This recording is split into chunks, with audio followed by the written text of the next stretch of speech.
Hello అండి అందరికీ welcome to Lakshmi Raj channel. ఈరోజు మా ఇంట్లో స్పెషల్ హలీం అండి. చికెన్ హలీం చేశాను ఫస్ట్ టైం. చాలా బాగా వచ్చింది. అసలు ఇంత బాగా వస్తుందని అనుకోలేదు. నాకు అసలు రాదు చేయడం. మా కింద ఆంటీ చెప్పారు ఎలా చేయాలి అని, ముస్లిమ్స్ ఆంటీ. సూపర్ టేస్టీగా వచ్చింది. ఎలా చేయాలో వీడియోలోకి వెళ్ళిపోదాం. ఫస్ట్ అయితే ఒక వాటర్ తీసుకొని వాటర్లో శనగపప్పు, జీడిపప్పు, బాదం, పిస్తా తీసుకున్నాను. టూ స్పూన్స్ వేసానండి. పెసరపప్పు టూ స్పూన్స్, శనగపప్పు 2 స్పూన్స్, మినపప్పు 2 స్పూన్స్, కందిపప్పు ఒక 2 స్పూన్స్, అలానే గోధుమ రవ్వ ఉంటుంది కదండి ఉప్మా చేసుకునేది, గోధుమ రవ్వ ఒక 2 స్పూన్స్ వేసాను. ఇది ఎక్కువ వేసినా పర్వాలేదు. అలానే 2 స్పూన్స్ ఓట్స్ వేసాను. అలానే నేను బార్లీ కూడా వేసానండి, అది ఇందులో లేదు. అలానే రైస్ కూడా వేసాను, 2 స్పూన్స్ రైస్. అన్నీ నేను మార్నింగ్ సోక్ చేశాను. ఇది ఈవినింగ్ చేస్తున్నాను. మార్నింగ్ సోక్ చేసి పెట్టుకుంటే బెటర్ అనమాట. ఈలోపు మనం ఒక కుక్కర్ పెట్టుకొని కుక్కర్లో ఆయిల్, గీ 2 వేసుకోవాలి. గీ ఎక్కువ వేయాలి, ఆయిల్ తక్కువ వేయాలన్నమాట, అప్పుడే బాగుంటుంది. అందులో ఆయిల్ వేసుకున్న తర్వాత కొంచెం హీట్ అయిన తర్వాత గీ ఆయిల్, అందులో ఆనియన్స్ వేసుకొని గోల్డెన్ బ్రౌన్ వచ్చే వరకు చక్కగా ఫ్రై చేసుకోవాలి. చాలా మంచి స్మెల్ వస్తూ ఉంటుంది ఆరోమాకి. ఆయిల్లో మొత్తం అంతా ఆనియన్ ఫ్రై అయిపోయిన తర్వాత చక్కగా ప్లేట్లోకి తీసి పక్కన పెట్టుకోవాలి. అలానే కొన్ని అందులో సోక్ చేసి పెట్టుకున్నాం కదా, కొన్ని జీడిపప్పు, బాదాము ఇందులో వేసి ఫ్రై చేసుకోవాలి ఆయిల్లో, పైన గార్నిషింగ్ కోసం.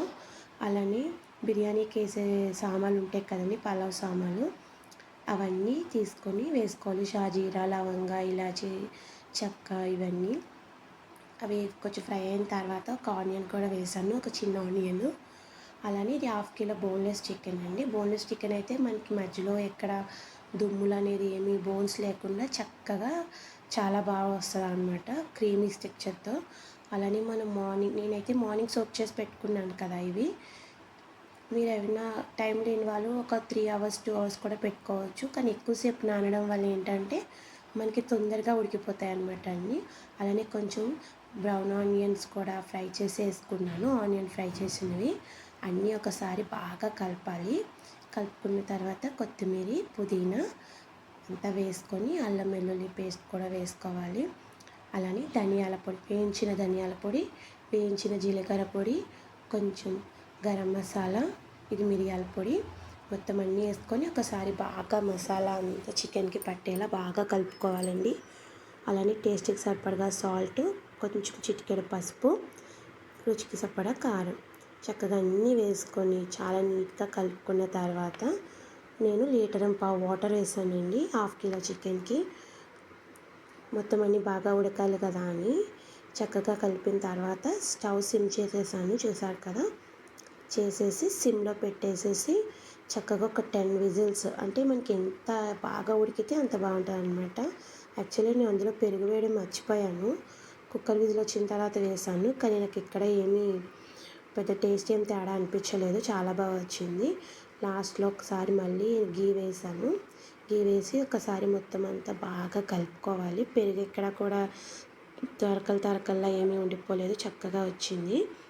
ఇప్పుడు చూసారు కదా, మొత్తం స్టవ్ ఆఫ్ చేసేసుకొని కుక్కర్ని కిందకి దింపుకొని చక్కగా పప్పు గుత్తితో కానీ, మన దగ్గర ఏమో స్మాష్ చేసుకొని ఉంటాయి కదా, దాంతో చక్కగా మొత్తం మెదుపుకోవాలన్నమాట. బాగా మెత్తగా పేస్ట్ క్రీమీ స్ట్రక్చర్ వచ్చే వరకు చక్కగా మెదుపుకొని, చూసారు కదా. ఇది కొంచెం దీని దగ్గర టైం పడుతుందండి. ప్రాసెస్ అంతా చాలా ఈజీ, బట్ ఏంటంటే ఇక్కడే కొంచెం టైం ఎక్కువ తీసుకుంటుంది. అందుకే మనం ముందుగానే ఒక 10 విజిల్స్ వచ్చే వరకు ఉడికించేసుకుంటే సిమ్లో మనకి చక్కగా ఉడకది, పేస్ట్ చేయడానికి కొంచెం మనకి బాగుంటుంది అనమాట. అంతేనండి, అయిపోయింది. దీని ఒక సర్వింగ్ బౌల్లోకి తీసేసుకున్నాము. తీసేసుకొని చక్కగా డ్రై ఫ్రూట్స్ తోటి, జీడిపప్పు, బాదంతో చక్కగా గార్నిషింగ్ చేసుకొని, అలాగే ఫ్రైడ్ ఆనియన్స్ ఉన్నాయి కదండి, ఫ్రైడ్ ఆనియన్స్తో కూడా చక్కగా గార్నిషింగ్ చేసేసుకొని సర్వ్ చేసేసుకోవడమే. టేస్ట్ అయితే మరి అస్సలు ఎక్స్పెక్ట్ చేయలేదండి. నేను ఫస్ట్ టైం చేశాను, కానీ ఫస్ట్ చికెన్తో చేశాను, ఇప్పుడు నెక్స్ట్ మటన్తో చేస్తాను అనమాట. చాలా బాగా వచ్చింది. మీకు ఎవరికైనా ఈ వీడియో నచ్చినట్లయితే ప్లీజ్ లైక్ చేయండి, షేర్ చేయండి, సబ్స్క్రైబ్ చేయడం మాత్రం మర్చిపోకండి. ఫైనల్గా గీ వేసుకొని ఎంజాయ్ చేసేయడమేనండి, అంతేనండి. థ్యాంక్ యూ ఫర్ వాచింగ్ అండి.